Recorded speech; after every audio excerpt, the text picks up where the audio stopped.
Kisah tenggelamnya harta si Qorun. Kisah ini disebutkan dalam Al-Quran Surat Al-Qasas ayat 76-83. Dalam kisah ini, Allah memberikan pelajaran tentang seseorang yang suka membanggakan diri selama hidup di dunia dan pada akhir hayatnya terkubur bersama harta bendanya. Al-Kisah, di suatu daerah dekat Mesir, hiduplah seorang laki-laki yang sangat miskin bernama Qorun. Diketahui bahwa laki-laki ini adalah sepupu Nabi Musa, anak dari paman Nabi Musa yang bernama Yashar, adik kandung Imran, ayah Musa. Suatu hari, Qorun dikunjungi oleh seseorang. Ternyata yang datang adalah Nabi Musa. Beliau datang berkunjung untuk menanyakan kabar saudaranya itu. Assalamualaikum warahmatullahi wabarakatuh. Waalaikumsalam warahmatullahi wabarakatuh. Wahai saudaraku, bagaimana kabarmu? Seperti inilah keadaanku, wahai Musa. Aku sangat miskin, sampai-sampai tidak memiliki apapun untuk dimakan.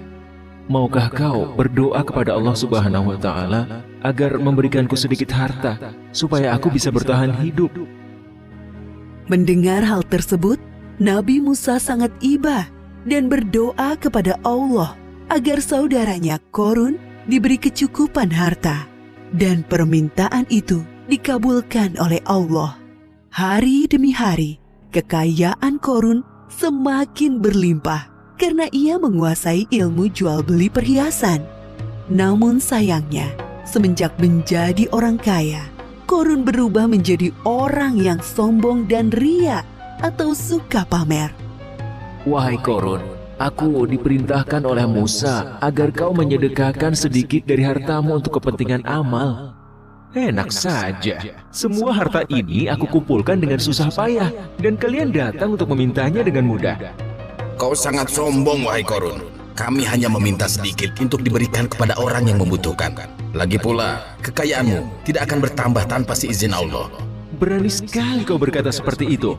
Pergilah, jangan datang lagi kemari. Kedua utusan Nabi Musa meninggalkan rumah Qorun dan melaporkan kejadian itu kepada Nabi Musa. Hartaku sungguh sangat banyak. Tidak ada seorang pun yang bisa mengambilnya dariku. Sekarang, aku adalah satu-satunya orang terkaya di Mesir. Setiap hari, Qorun selalu membanggakan dirinya. Ia sering berjalan-jalan keluar istana, mengenakan pakaian mewah, dikawal oleh para pria perkasa untuk berkeliling memamerkan kekayaannya.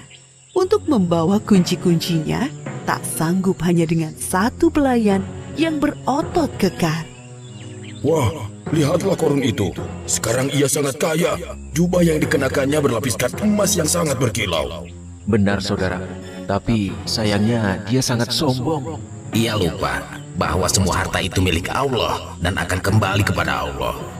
Nabi Musa dan pengawalnya mendatangi Qorun di sebuah pasar tempatnya berjual beli emas. Wahai Musa, apa yang membuatmu jauh-jauh datang menemuiku? Kalau kau kesini hanya untuk meminta emas-emasku, sebaiknya pulanglah. Aku tidak akan memberikannya sepeser pun kepadamu. Wahai Qorun, tidak ingatkah masa lalumu? Dulu kau begitu miskin, sampai Allah memberikanmu semua kekayaan ini. Ingatlah, wahai Qorun. Itu masa lalu, wahai Musa. Semakin hari hartaku semakin bertambah. Semua itu terjadi karena ilmu dagang yang aku pelajari, bukan karena Allah. Qorun tetap bersikukuh, tidak mau menyedekahkan hartanya karena menganggap semua harta yang dimilikinya adalah hasil kerja kerasnya selama ini. Aku akan mengatakan kepada semua orang bahwa Musa akan mengambil seluruh harta yang aku miliki. Aku hanya mengingatkan, karena dalam setiap harta yang kita miliki, terdapat 2,5% hak orang miskin di dalamnya. Aku mengingatkanmu, jangan bersikap sombong dan membantu orang lain yang membutuhkan. Sekiranya kau tidak berkenan, Allah akan mengambilnya dengan sangat mudah, seperti saat Allah memberikannya. Pergilah, wahai Musa, kau hanya menggangguku. Sepeninggal Nabi Musa, kesombongan Qorun semakin bertambah. Bahkan ia merampas harta orang lain untuk menambah kekayaannya. Sampai suatu ketika datang azab dari Allah. tiba-tiba langit menjadi gelap, bumi bergemuruh, dan barang-barang di rumah Korun bergetar. Apa yang terjadi, wahai pelayan? Terjadi gempa bumi, tuanku. Apa? Bagaimana ini bisa terjadi? Bagaimana dengan hartaku? Pelayan, selamatkan hartaku. Oh, emas-emasku, berlian pujaanku, perhiasan mewahku yang sangat berharga.